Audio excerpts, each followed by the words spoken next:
It was also stated that he committed suicide in 1978. This cannot be validated by any source, and I believe that several so-called facts in the book are really disinformation. However, I can assure you that Alternative 3 is real. I firmly believe that this disinformation is a result of pressure put upon the authors and is meant to nullify the effect upon the populace of the British TV expose entitled Alternative 3. The headquarters of the international conspiracy is in Geneva, Switzerland. The ruling body is made up of representatives of the governments involved as well as the executive members of the group known as the Bilderbergers. Meetings are held by the policy committee when necessary on a nuclear submarine beneath the polar ice cap. The secrecy is such that this was the only method which could ensure that the meetings could not be bugged and is the only place where they discuss their most secret matters. I can say that the book is at least 70% true from my own knowledge and the knowledge of my sources.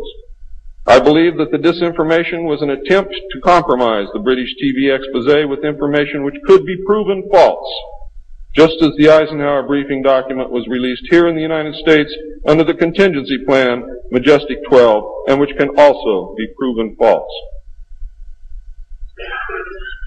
Since our interaction with the aliens began, we have come into possession of technology beyond our wildest dreams. A craft named Aurora exists at Area 51, which makes regular trips into space. It is a one-stage ship called a TAV, or Trans-Atmospheric Vehicle.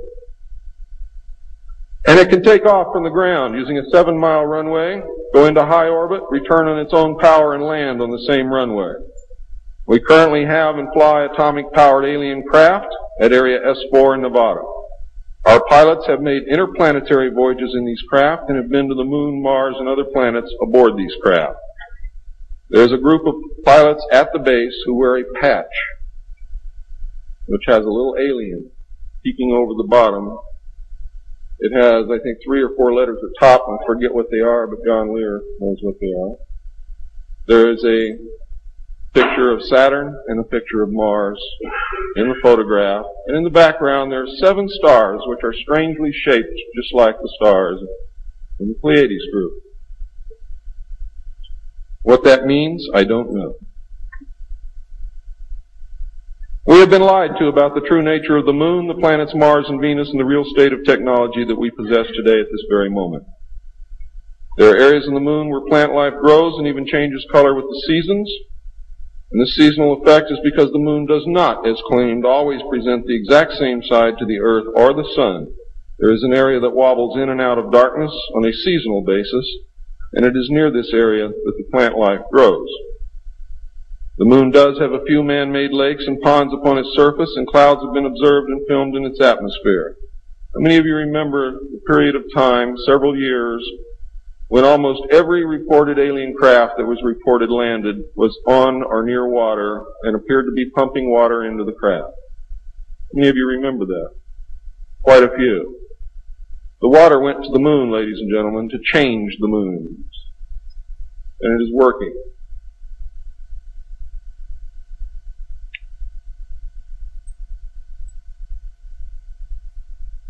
It possesses a gravitational field, and man can walk upon its surface without a spacesuit, breathing from an oxygen bottle after undergoing decompression the same as any deep-sea diver. Ladies and gentlemen, if you can come from 1,200 feet underwater to the surface through decompression, you can go from the surface to 1 atmosphere of vacuum. See, vacuum does not cause a problem for the human body. It's the inert gas that's dissolved in your tissues and in your bones and in the fluids in your body that causes you the problem. If this is decompressed properly, you will have no problem.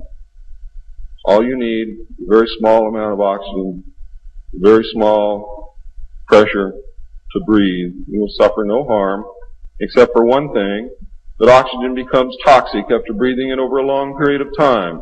Therefore, excursions would have to be of a minimal time length. Other than that, there is no reason why you or anyone else cannot walk on the surface of the moon or in space in a vacuum without a spacesuit. How do I know? I used to be one of the world's experts on deep sea mixed gas breathing mixtures for divers and on deep saturation diving. when I was the head of the Department of the Mixed Gas Deep Saturation Diving Division of the College of Oceaneering. And I can tell you now, it's much easier to decompress to a vacuum and walk on the surface of the moon than it is to bring a man up from 600 feet.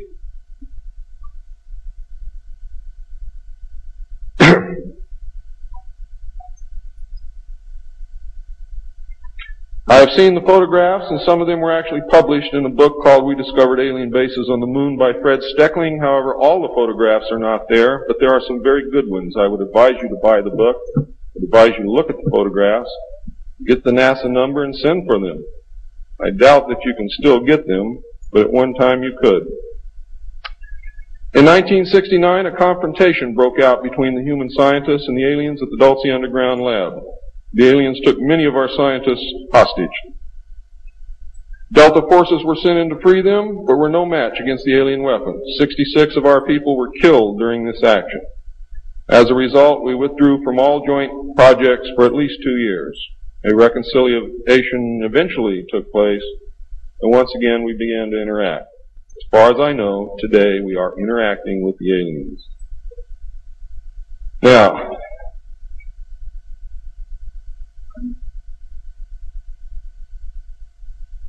I'm gone past my limit. I'm not going to infringe upon the other speakers. The text of my speech will be on sale outside. I only have one message to give you. I don't care what you think of me. I don't care what you call me. I do care what you do with this information because it is important to our survival as a species. It's important to our planet. It is important for the world. What happens to me is of no consequence, and I knew that when I started this. And over the last 17 years, I knew that someday I was going to have to get up and say this, whether I wanted to or not, whether I was afraid or not. Now I am here, and now it is done. And I feel an overwhelming relief. You now have the information. You can laugh at it. You can throw it in the trash can. You can burn my house down if you want to. But I am telling you right now, your future, your children's future, your grandchildren's future depends upon what you do with this information. Your own government is selling your children drugs, and you don't seem to care. Your own government has given away the power of the people, and you don't seem to care. There is an apathy that is running rampant in this country that is deadly, whether or not there are aliens.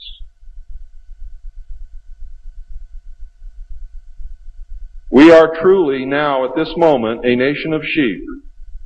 And ladies and gentlemen, I assure you that sheep are always led to the slaughter. But it does not have to be that way.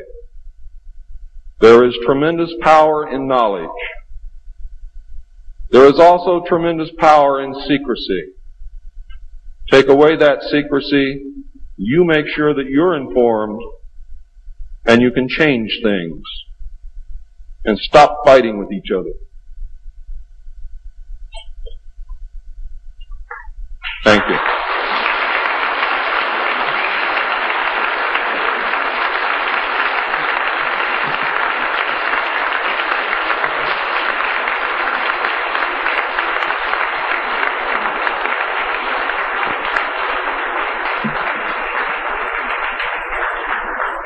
This time, ladies and gentlemen, I think a 5-minute break is in order. What do you think, John? It's been a long time. Please keep it to 5 minutes because we really are very limited on time.